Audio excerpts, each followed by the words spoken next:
Let's get some price picks in today, guys. Last night was a bit brutal. I'm not going to lie here. You can see the NHL did pretty well. 3 wins here, 1 loss. And then the NBA, where I went for this bit of correlation here on Russell going over, Reeves going under. Both missed together. You can see that. I also gave this MLB slip, which I was going for more correlation, over on the hits, runs, RBIs, less on the pitching outs. This pretty much went the other way, except Moreno did go where he wasn't supposed to.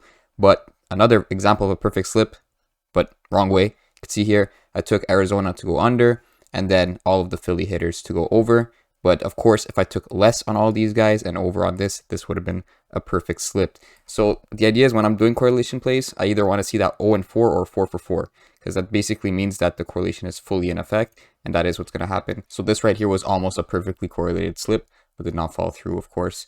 And lastly, we got this correlation slip here, fully correlated. You can see here I took Pavia with his receiver, both hits together, or both missed together in this case, and Reed did not hit with Corley. So sometimes correlation does not pay off, and same with Klay Thompson and Curry. Curry did go under, so technically Klay should have went over, but it did not. So anyways, those were the picks for last night. Very brutal day, but we're gonna get back onto the board for some more NBA.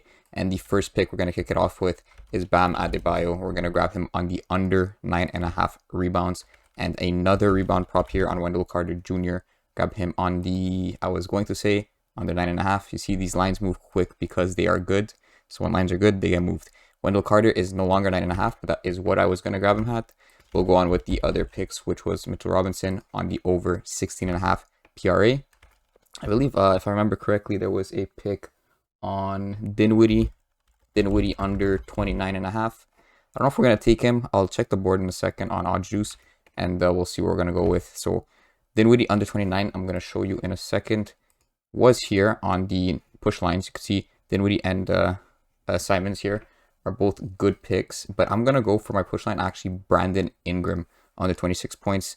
I mean, a half point is much easier to get when you have PRA to get it with, compared to if it's just points. Of course, an extra point is a lot harder to get than an extra PRA. So that's why I like Ingram here, since the fair odds are pretty similar on all these 3 picks.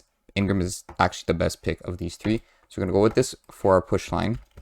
So we're going to take right here, Brandon Ingram under 26 points. Where is he? Well, apparently they took off Ingram off the board for points. So we're going to grab Dinwiddie instead, like I was saying, next best thing. So we're going to go with Dinwiddie under 29 PRA. And we're going to go back to the non-push lines. So we took these 3, sorry. Bam, Wendell Carter, which got moved, so we're not taking him anymore, and Mitchell Robinson over 16.5 PRA. Now the next one I'm going to take is Thompson here under 5.5 rebounds. And you saw there was Mikal Bridges.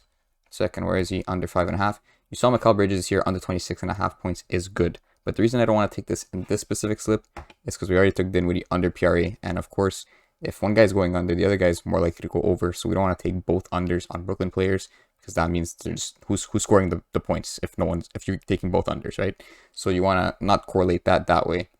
So this is what we're going to go with for the first 4 picks. And we'll finish it off with a correlation on Boston. So there is a good pick here on Porzingis and Brown. So this is perfectly correlated, right? Porzingis under PRA. We're going to grab him. And if Porzingis is going under PRA, then it's likely that Jaylen Brown is more likely to get points rather than assists, which means he's not assisting Porzingis, and he's actually getting more points, which means Porzingis is getting less points.